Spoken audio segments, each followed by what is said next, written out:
Hello बच्चों, हम लोग अपना अध्याय 5 कंटिन्यू करेंगे। कल आपने मेरा पहला वीडियो देखा होगा, तो उसमें हमने क्या क्या पढ़ा। अपने पहले वीडियो में हमने देखा वंशागति आनुवांशिकता का मीनिंग क्या होता है। साथ में हमने ये जाना कि विभिन्नता क्या है, किस प्रकार की जनन प्रक्रिया करने वाले प्राणी विभिन्नता को दर्शाते हैं। ठीक है, साथ में हमने ये भी जाना कि आनुवांशिकी का मीनिंग क्या है। ठीक है, उसके बाद मैंने आपको वीडियो के लास्ट में ये समझाया कि मेंडल ने अपने प्रयोग में मटर के पौधे का ही चुनाव क्यों किया था। ठीक है, वो विभिन्न कारण आप अपनी कॉपी में नोट कर चुके होंगे, साथ में समझ भी चुके होंगे। आज हम देखेंगे कि मेंडल ने जो मटर के पौधे का चुनाव किया था उसमें कितने लक्षणों को उन्होंने ध्यान में रखकर अपने प्रयोग को आगे बढ़ाया था। तो आप यहाँ पे देख सकते हैं, लिखा हुआ है मेंडल ने मटर के 7 लक्षणों वाले पौधों को चुना था। कितने लक्षणों वाले पौधों को चुना था? 7 लक्षणों वाले पौधों को चुना था। यानी कि जो मेंडल ने पाइजम सेटाइवम यानी कि उद्यान मटर जो अपने बगीचे में उगाया था, जिस मटर को उद्यान में उगाया था, वो मटर को उन्होंने जब प्रयोग में लाया तो 7 लक्षणों को ध्यान में रखा था। ठीक है, अब वो 7 लक्षण कौन कौन से हैं हम देखेंगे।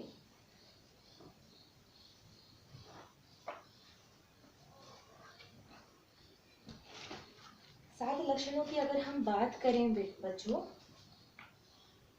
तो यहाँ पर लिख रहे हैं हम क्रम संख्या। ठीक है, यहाँ पर लिखेंगे हम लक्षण, ये है प्रभावी लक्षण और ये है अप्रभावी लक्षण।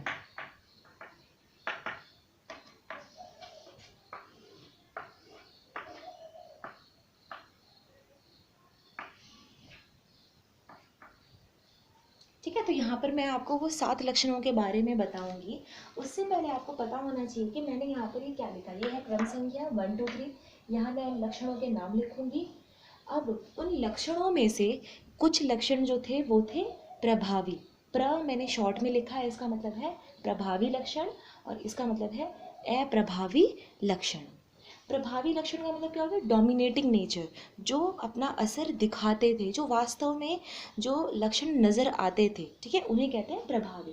अप्रभावी मतलब जिनका प्रभाव नहीं रहता था। आपको पहले ही पता है कि जिस भी शब्द के आगे ए लग जाता है उसका मतलब होता है नहीं, जो अपना प्रभाव नहीं दिखा पाते।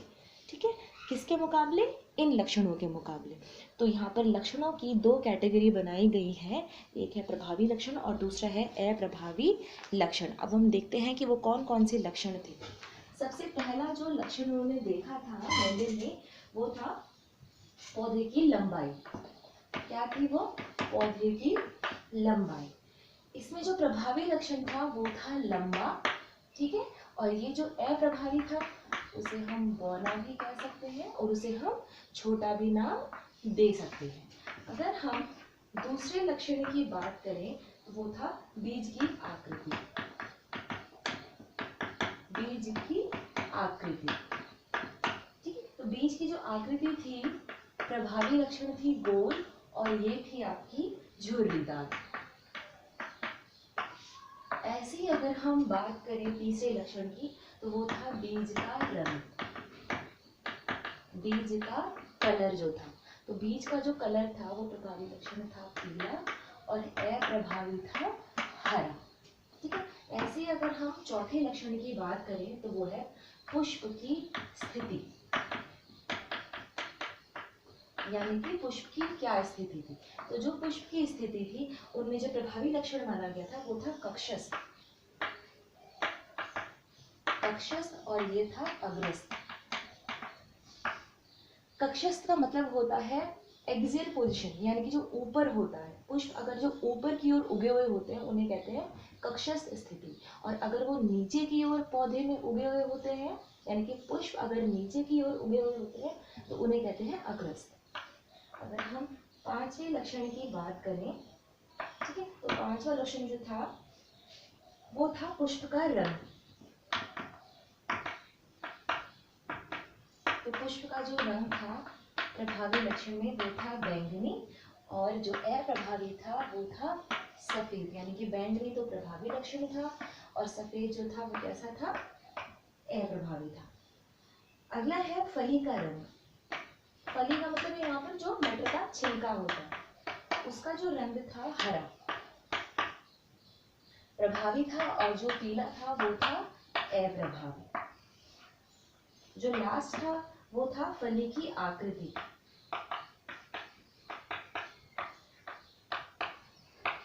फली की आकृति तो वो थी इसमें पहली हुई प्रभावी लक्षण में, और अप्रभावी में था सिकुड़ी हुई।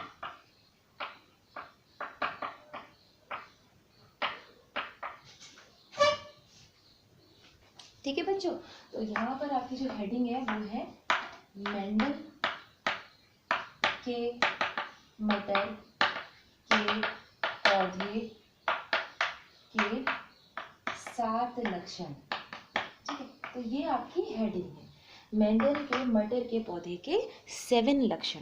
ये 7 लक्षण आप अपनी कॉपी में नोट करेंगे। इन्हें एक बार मैं फिर से आपको समझा देती हूँ। यहाँ पर क्या है, मेंडल ने जब अपना प्रयोग किया था मटर के पौधे पर, अनुवांशिकी का जब वो अध्ययन कर रहे थे, तो उनकी नज़र में 7 लक्षण थे। मटर के जो पौधे थे उनमें ये 7 लक्षण उन्होंने पाए, और इनको ध्यान में रखकर उन्होंने फिर निषेचन प्रक्रिया की। फिर देखा कि पहली पीढ़ी में कैसे संतान बन रही है, दूसरी पीढ़ी में कैसे बन रही है, और आगे आने वाली अन्य पीढ़ियों में कैसी संतान बन रही है। तो आप ऐसे समझ सकते हैं, मेंडल ने क्या किया, एक तो लंबा पौधा लिया और एक बौना यानी कि छोटा पौधा लिया। जब इन दोनों के मध्य निषेचन करवाया तो क्या हुआ, जो पौधा इनके निषेचन के बाद पैदा हुआ, जो संतान इनकी पैदा हुई, वो कैसा था, वो लंबा पौधा पैदा हुआ। तो उसके आधार पर उन्होंने डिसाइड किया कि जो लंबा है लक्षण वो कैसा लक्षण है, वो प्रभावी लक्षण है, और जो बौना लक्षण है पौधे का वो अप्रभावी लक्षण है। इसी तरीके से उन्होंने बीज की आकृति देखी। मटर के दाने की जो आकृति थी, अगर वो गोल पाए गए संतानों में, तो उन्होंने अंदाज़ा लगाया, उन्होंने ये निर्णय लिया कि गोल क्या है, प्रभावी लक्षण है, और झुर्रीदार जो है यानी कि जो एक तरीके से इस पर झुर्रियाँ रिंकल्स पड़े हुए हैं, झुर्रीदार का मतलब होता है यहाँ पर रिंकल्स पड़ना, तो वो अप्रभावी लक्षण है। बीज का रंग, जो बीज का रंग था अगर वो पीला है तो प्रभावी लक्षण, हरा है तो अप्रभावी। बच्चे लोग इस थर्ड वाले में और इस वाले में फली के रंग में इनमें कंफ्यूज हो जाते हैं। वो क्या करते हैं, यहाँ पर हरा लिख देते हैं और यहाँ पीला, और यहाँ पीला और यहाँ हरा। तो आपको ये अदला बदली नहीं करनी है, ध्यान से समझना है, ध्यान से 7 लक्षणों को आपको याद करना है। पुष्प की स्थिति, मटर के पौधे के जो पुष्प हैं, जो फूल हैं, अगर वो कक्षस्थ यानी कि एक्सियल पोजीशन ऊपर की ओर स्थित है, ऊपर की ओर पाए गए हैं, तो वो प्रभावी लक्षण है, और जो नीचे की ओर पाए गए थे वो कैसे थे, अग्रस्त यानी कि अप्रभावी लक्षण। ऐसे ही पुष्प का रंग उन्होंने देखा, फली का रंग देखा, फली की आकृति देखी। तो इस तरीके से ये 7 लक्षणों का ध्यान में रख के उन्होंने अपने प्रयोग को आगे बढ़ाया था। ठीक है, आगे नोट कर चुके होंगे। अब हम देखेंगे मेंडल ने अपने प्रयोग को कैसे किया। तो इन 7 लक्षणों में से हम क्या करेंगे, किसी एक लक्षण का उदाहरण लेंगे। वो समझने से पहले मैं आपको कुछ और चीज़ समझाना चाहती हूँ। वो ये है कि आपको पता है लक्षण मतलब जो चीज़ हमें दिखाई दे रहे हैं, जिन्हें हम अनुवांशिक लक्षण भी कहते हैं। हम कहते हैं ना कि भाई हम अपने पापा जैसे दिखते हैं, हमारे बाल जो है हम हमारी मम्मी जैसे दिखती है। तो इसका मतलब क्या है, वो अनुवांशिक लक्षण हमारे माता पिता से हम में ट्रांसफ़र हुए हैं, हम में स्थानांतरित हुए हैं। ठीक है, तो उस समय मेंडल को ये नहीं पता था कि जीन क्या चीज़ है। तो उन्होंने क्या बताया कि ये जो लक्षण होते हैं ये कारकों से बने हुए होते हैं। किससे बने होते हैं, कारक से, जिसे हम फैक्टर्स भी कहते हैं। वो तो आगे चल के उन कारक को वैज्ञानिकों ने फिर जीन नाम दिया। ठीक है, यानी कि जैसे मान लो अगर हम बात करें, मेंडल ने पौधा लिया, एक लंबा पौधा लिया, ठीक है, और एक कैसा लिया, बौना पौधा लिया। ठीक है, आप समझने की कोशिश करेंगे। लंबा पौधा लिया, मटर की बात हो रही है, मटर का लंबा पौधा लिया और मटर का ही बौना पौधा लिया।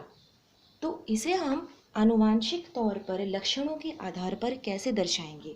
लंबे को इंग्लिश में हम कहते हैं टॉल, टॉल को हम दर्शाते हैं टी से। ठीक है, इसीलिए हम यहाँ पर बड़ा टी लिखेंगे। अब बात आती है, मैंने यहाँ पर 2 टी क्यों लिखे हैं। मेंडल ने अपने प्रयोग में ये पता लगाया कि ये जो लक्षण होते हैं ये जोड़ीदार होते हैं, यानी कि ये पेयर में उपस्थित रहते हैं। एक कारक ये, दूसरा कारक ये, इन दोनों कारकों के मिलने से क्या चीज़ बन गया, एक लक्षण बन गया। उस लक्षण का नाम क्या हो गया, लंबा। फिर से समझिए बात को, लंबा पौधा, ये तो मैंने बता दिया पौधे का लक्षण है जो हमें दिखाई दे रहा है। अब अगर उसके हम अनुवांशिक तौर पर स्टडी करें तो उसे हम ऐसे दर्शाएंगे, बड़ा टी बड़ा टी। ठीक है, जितने भी प्रभावी लक्षण होते हैं बच्चों, उन्हें हम इंग्लिश के कैपिटल लेटर से दर्शाते हैं। मैं यहाँ पे छोटा टी भी लिख सकती थी, नहीं, लेकिन बड़ा टी ही है। क्यों, क्योंकि ये प्रभावी लक्षण है, इसलिए हम इन्हें कैपिटल लेटर से दर्शाएंगे। तो ये दोनों क्या है, इन दोनों को हम कहते हैं कारक।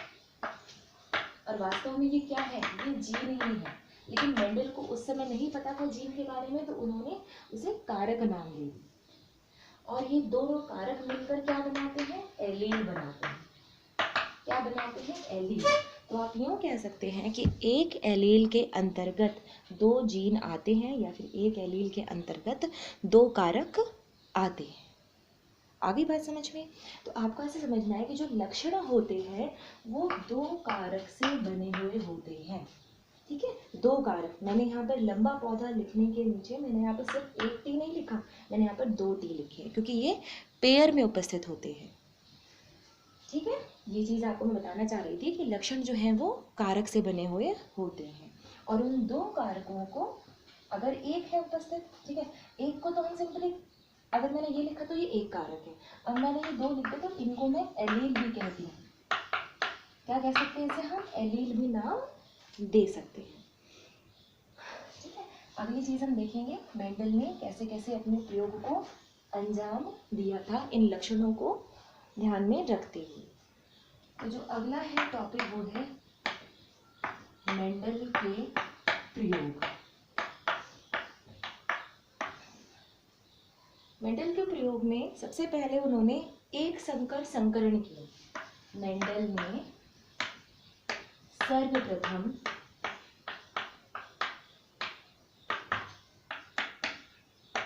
एक संकर संकरण किया, जिसे एक संकर संकरण को हम कहते हैं मोनोहाइब्रिड क्रॉस। क्या कहते हैं इसे, मोनोहाइब्रिड क्रॉस। ठीक है, एक संकर संकरण किया और उसके बाद उन्होंने फिर क्या किया, द्विसंकर संकरण किया। फिर उसके बाद द्विसंकर संकरण किया। अब ये एक संकर संकरण क्या है, आज की इस वीडियो में हमें यही समझना है। ठीक है, अपने नेक्स्ट वीडियो में हम द्विसंकर संकरण पढ़ेंगे। तो सबसे पहले आपको ये कि एक संकर संकरण क्या है।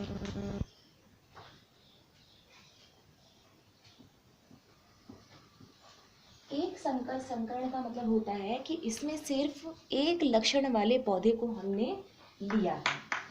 एक संकर संकरण, इसको हम अभी समझेंगे कि ये क्या है। इसमें क्या करते हैं बच्चों, इसमें एक लक्षण को लेकर, एक लक्षण को लेकर प्रयोग करना। ठीक है, यानी कि जो मेंडल थे उन्होंने संकरण करवाया, निषेचन करवाया ऐसे पौधों के मध्य जिनमें सिर्फ एक लक्षण को उन्होंने लिया। मान लो उन्होंने, उदाहरण के तौर पर हम देख सकते हैं यहाँ पर, अगर हम कहें कि मेंडल ने निषेचन करवाया एक मटर के लंबे पौधे का मटर के बौने पौधे के साथ, तो यहाँ पे आप लिखेंगे लंबा पौधा। ये है निषेचन का या फिर संकरण का सिंबल, प्रतीक, यानी कि इनके मध्य हम निषेचन प्रक्रिया करवाएंगे। और ये हो गया आपका बौना पौधा। इनमें से आप किसी को भी नर मान सकते हैं और किसी को भी मादा मान सकते हैं। ठीक है। तो यहाँ पर मान लो, ये मान लिया हमने नर है और जो बौना पौधा है ये मादा है।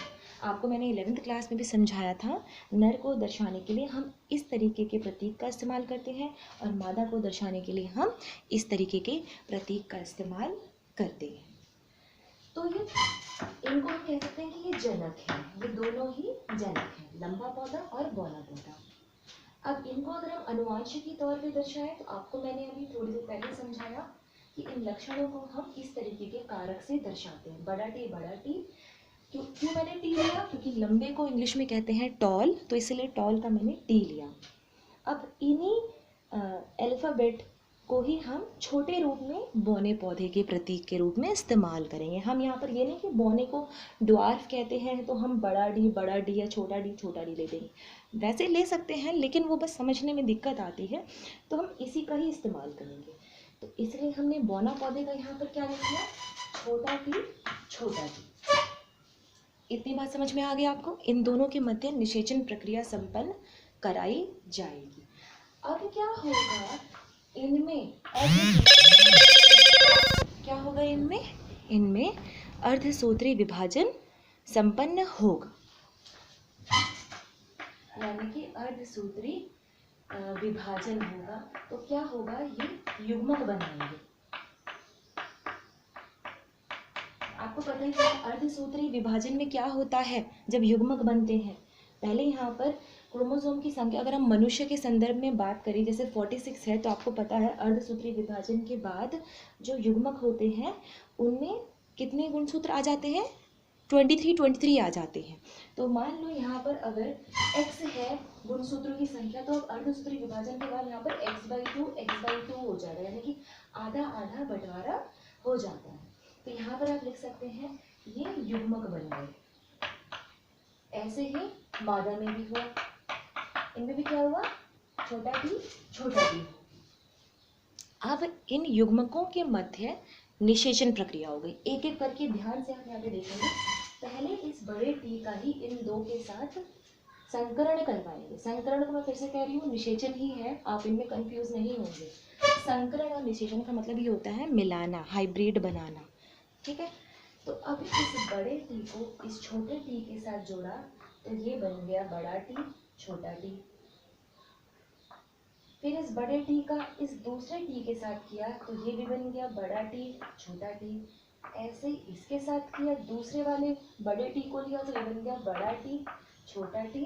फिर इस बड़े टी का इसके साथ किया तो बड़ा टी, छोटा टी बन गया। तो ये क्या होगा, ये प्रथम पीढ़ी संतान हो गई। प्रथम पीढ़ी संतान क्या हो गई, प्रथम पीढ़ी संतान। इस चीज़ को बहुत ही ध्यान से समझने की कोशिश करेंगे कि यहाँ पर क्या हुआ है। इस प्रथम पीढ़ी संतान को ही हम इंग्लिश में F1 जनरेशन कहते हैं। क्या कहते हैं, F1 का मतलब है यहाँ पर फर्स्ट फीलियल जनरेशन। तो आप इंग्लिश हिंदी दोनों में ही याद करने की कोशिश करेंगे।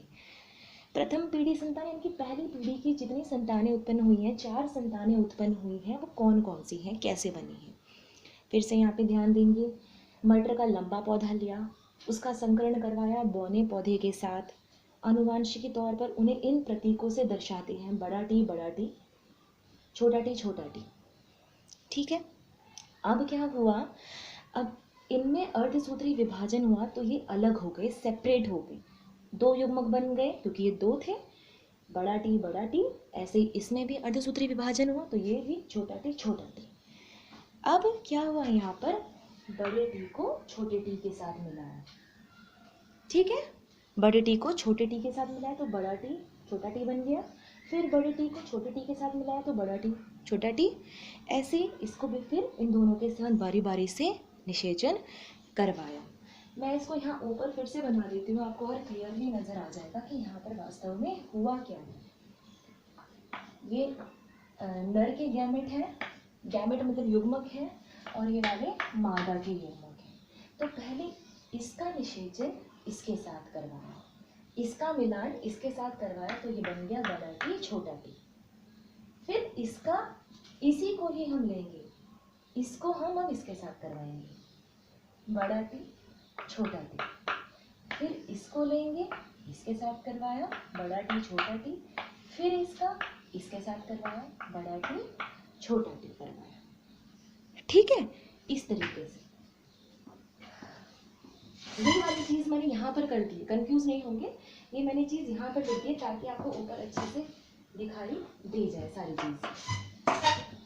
ठीक है बच्चों, अब बात आती है इन्हें हम कैसे नाम देंगे। आपको पता है, आपने पढ़ा है कि ये जो पौधे बने हैं, ये जो संतान बनी है, इनमें ध्यान देना है कि कौन सा प्रभावी लक्षण है और कौन सा अप्रभावी है। बड़ा टी छोटा टी, यानी कि बड़ा टी हमने बताया था, बड़ा टी होता है लंबा, जो होता है वो होता है प्रभावी लक्षण।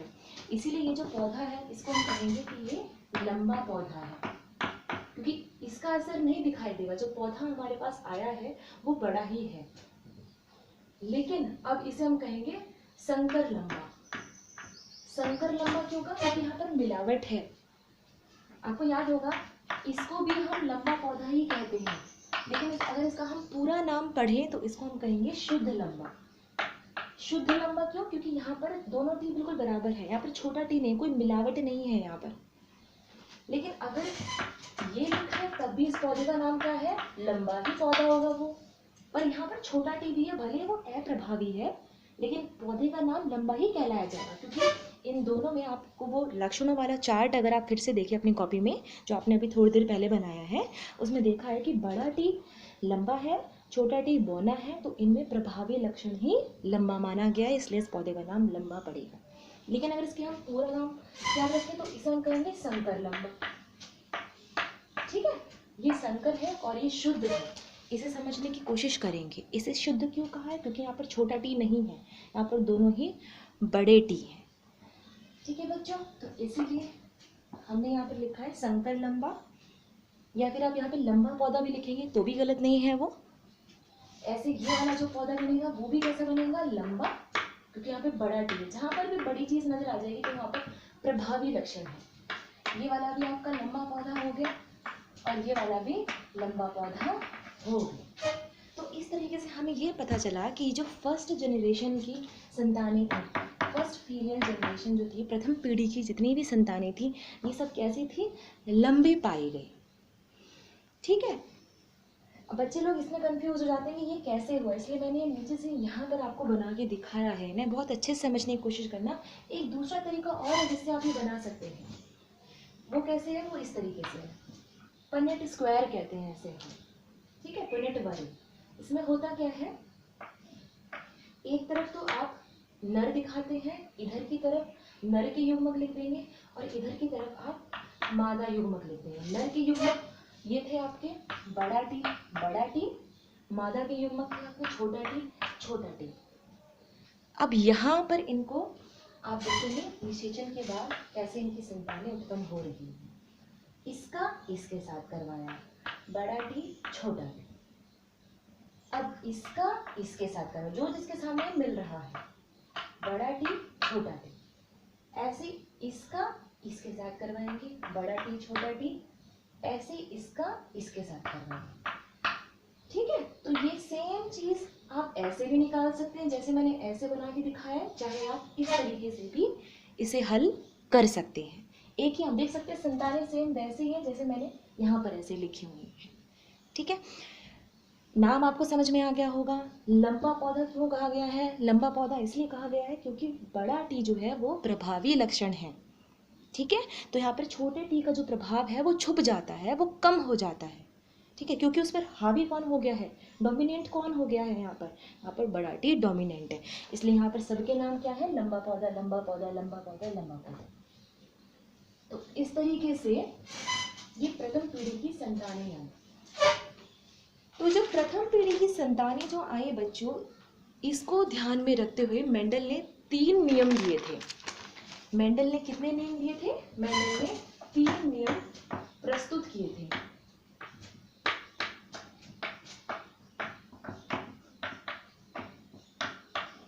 ठीक है, हालांकि ये प्रथम एक संकर संकरण जो आपने पढ़ा है, इसमें सिर्फ मेंडल के 2 नियम ही लागू होते हैं। जब हम द्विसंकर संकरण पढ़ेंगे उस समय आपका तीसरा नियम उसमें लागू होता है। तो मेंडल का जो प्रथम नियम था उसका नाम था, प्रथम नियम जो था बच्चों को याद रखना है, वो था मेंडल का प्रभाविता का नियम। मेंडल का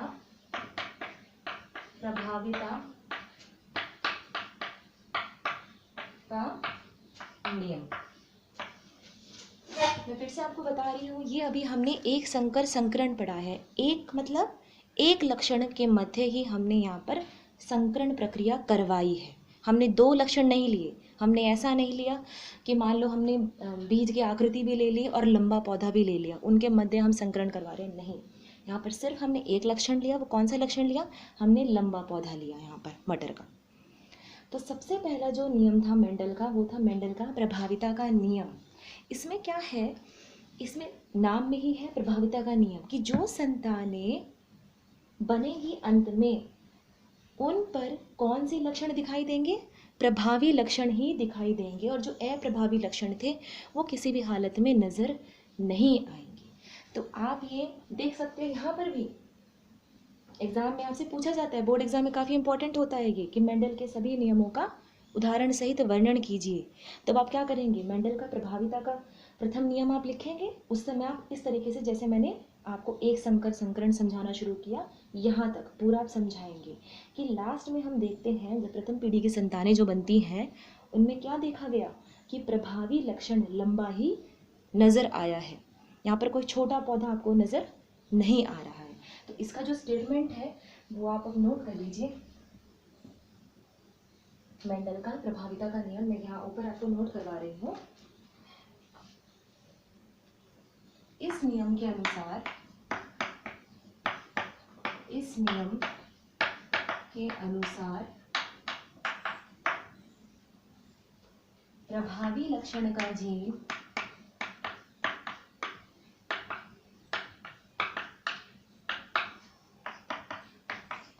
प्रभावी लक्षण का जीन तथा अप्रभावी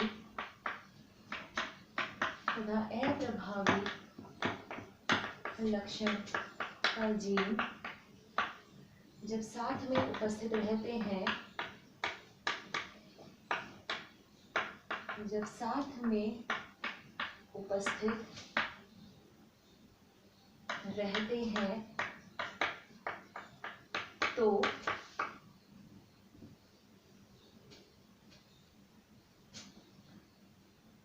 अंतिम लक्षण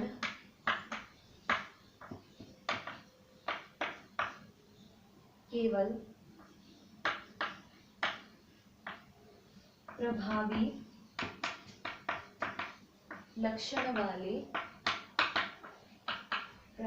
लक्षण वाले जीन ही उत्पन्न करते हैं।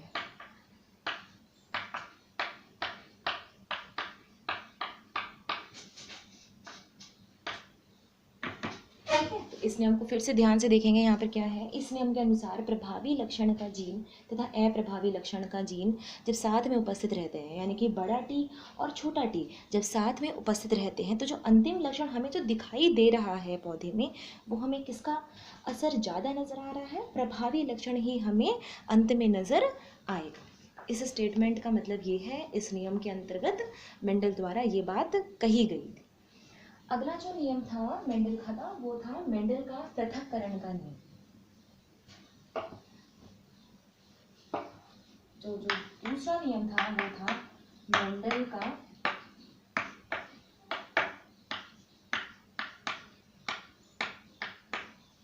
मेंडल का पृथक्करण नियम। इसमें क्या बात कही गई है? इस नियम के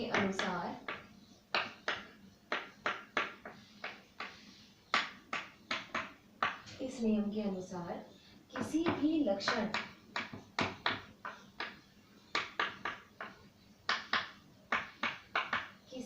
लक्षण को प्रदर्शित करने के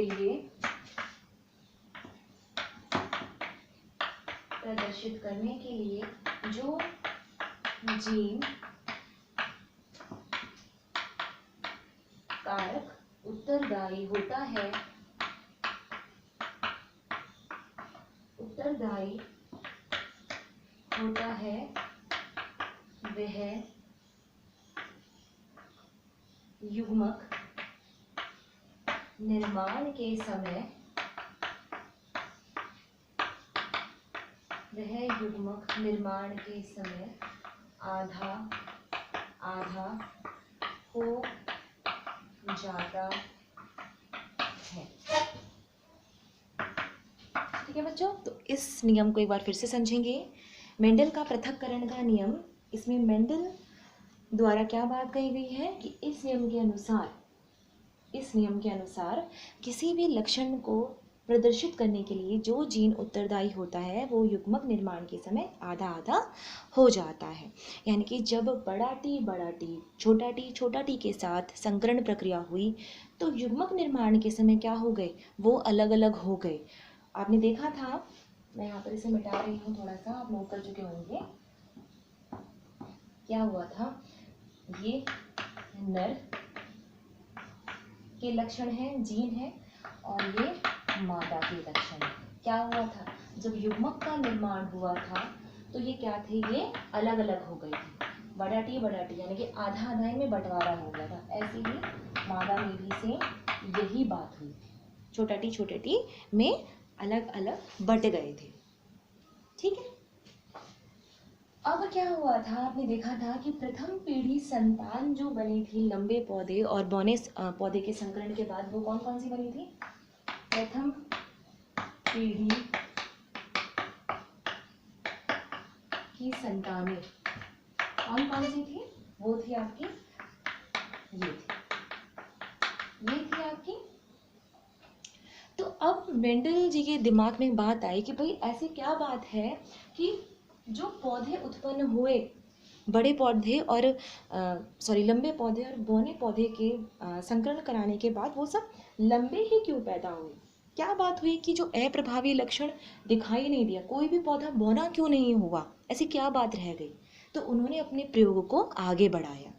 तो इसके बाद उन्होंने जो प्रक्रिया करवाई वो कराई स्वपरागण होने दिया उन्होंने, एक तरीके से आप कह सकते हैं। यानी कि उन्होंने अब एक तरीके का एक्सपेरिमेंट किया। एक्सपेरिमेंट में क्या किया, अब इन संतानों के मध्य उन्होंने निषेचन प्रक्रिया करवाई। कैसे, अगर इसको हम यहाँ लिखें, बड़ा टी छोटा टी, बड़ा टी छोटा टी, इनमें से एक अब बन गया नर और एक बन गया मादा। इनके मध्य अब निषेचन प्रक्रिया करवाई। सेम ऐसे ही होगा। अब ये हो गए हैं जनक, ये जनक 2 कहलाएंगे। जनक 1 कौन से थे, पहले वाले बड़े टी छोटा टी, वो जनक 1 थे। अब ये क्या हो गए, जनक 2 हो गए। अब इनमें भी अर्धसूत्री विभाजन होगा। अर्धसूत्री विभाजन हुआ तो युग्मक बन गया, बड़ा टी छोटा टी अलग हो गए।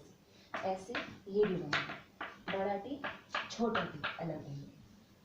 अब फिर से वैसे ही करेंगे, इसका मिलान इसके साथ करेंगे तो बड़ा टी, फिर इसका इसके साथ किया, बड़ा टी छोटा टी। अब इसके साथ करेंगे बड़ा टी छोटा टी, इसका ऐसे करेंगे छोटा टी। अब आप यहाँ देख सकते हैं, यहाँ पर थोड़े भिन्न भिन्न तरह के हमें अनुवांशिकी लक्षण नजर आ रहे हैं। यहाँ पर 2 बड़े टी है, जबकि यहाँ पर एक बड़ा टी है, फिर एक छोटा टी है, यहाँ पर फिर से एक बड़ा टी है, छोटा टी है, और यहाँ पर दोनों छोटे टी है। मैंने एक और दूसरा तरीका जो आपको बताया था पुनेट वर्ग के द्वारा, अब उसे उसके आधार पर अगर हम देखें तो सेम वही बात रहेगी। यहाँ पर इस साइड नर के युग्मक लिखेंगे और इधर मादा के युग्मक लिखेंगे। नर के युग्मक थे बड़ा टी छोटा टी, मादा के युग्मक थे बड़ा टी छोटा टी। अब इनके मध्य जब निषेचन होगा तो 4 संतानें ही बनेंगी, क्योंकि 4 खाली जगह आपको यहाँ पर नजर आ रही है। तो इसका निषेचन इसके साथ करवाया तो ये बन गया बड़ा टी। ऐसे इसका निषेचन इसके साथ करवाया, ये वाले बड़ा टी दोनों ही बड़े टी हैं। ये बड़ा टी और छोटा टी, यहाँ पर आप देखेंगे बड़ा टी छोटा टी, ये छोटा टी। ये आप अपनी कॉपी में अपने आप प्रैक्टिस करके देखेंगे बच्चों, तभी आपको क्लियरली समझ में आएगा, वरना बहुत मुश्किल होगी आपको। तो सेम आप इस तरीके से भी संतान यहाँ पर निकाल सकते हैं, या फिर ये वाली प्रक्रिया भी सिंपल है। दोनों ही मेथड से आप ये संतानें यहाँ पर दिखा सकते हैं। तो ये जो संतानें आई हैं अब इनको क्या नाम दिया गया है? इनको दूसरी पीढ़ी की संतान कहा गया है। द्वितीय पीढ़ी की संतानें क्या कहा गया इन्हें? द्वितीय पीढ़ी की संतानें, या फिर इन्हें कहा गया है F2 generation, second filial generation भी इंग्लिश में इन्हें हम कहते हैं। लेकिन अब इनका नामकरण देखो कैसे होगा। अब यहाँ पर ये देखने वाली बात है कि दूसरी पीढ़ी में अप्रभावी लक्षण नजर आया है। कैसे?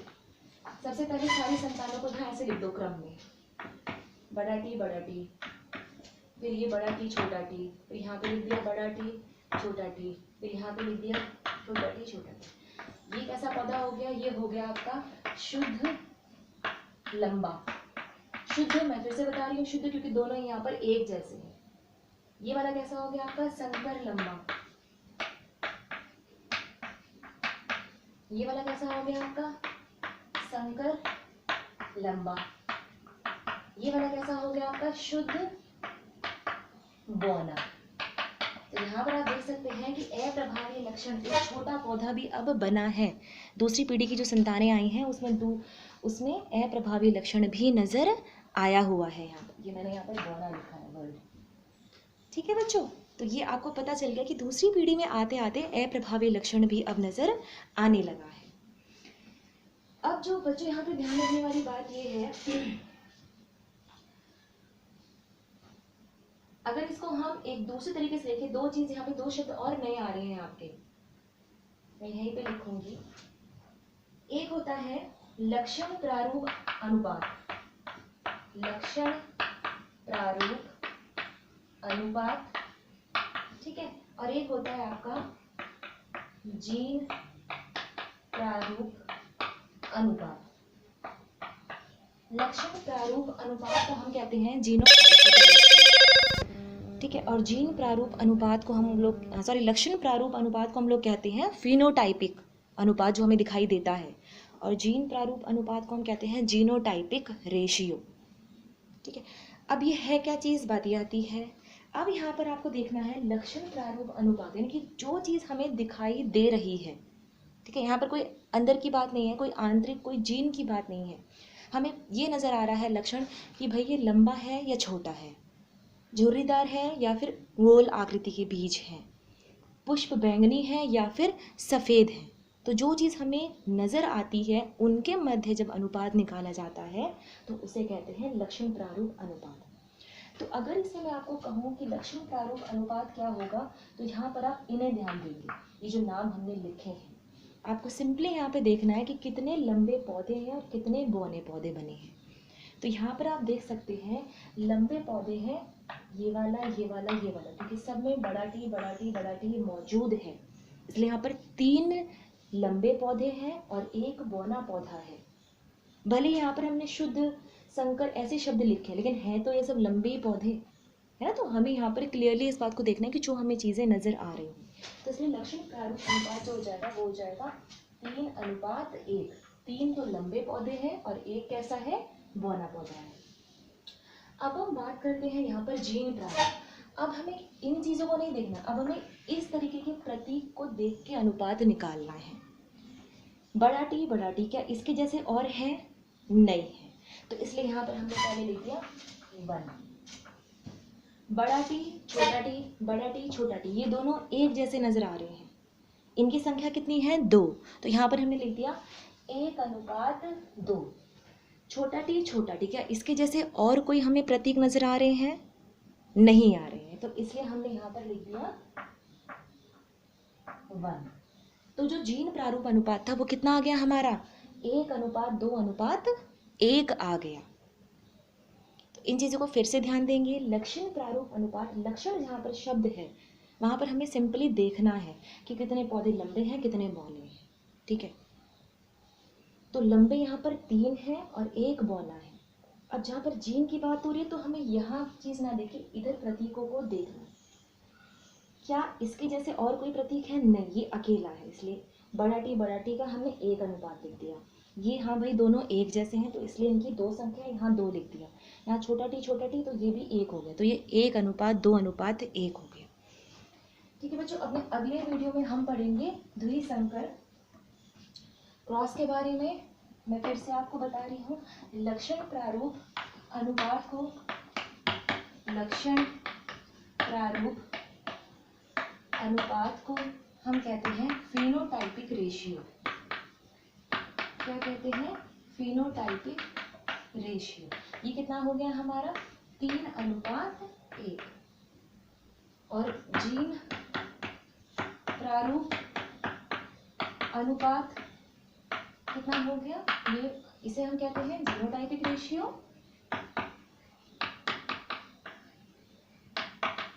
ठीक है, तो ये हो गया 1:2:1। तो इन चीज़ों को बहुत अच्छे से बार बार वीडियो को पॉज करके समझेंगे, तभी आपको समझ में आएगा। आज की वीडियो में सिर्फ इतना ही। धन्यवाद।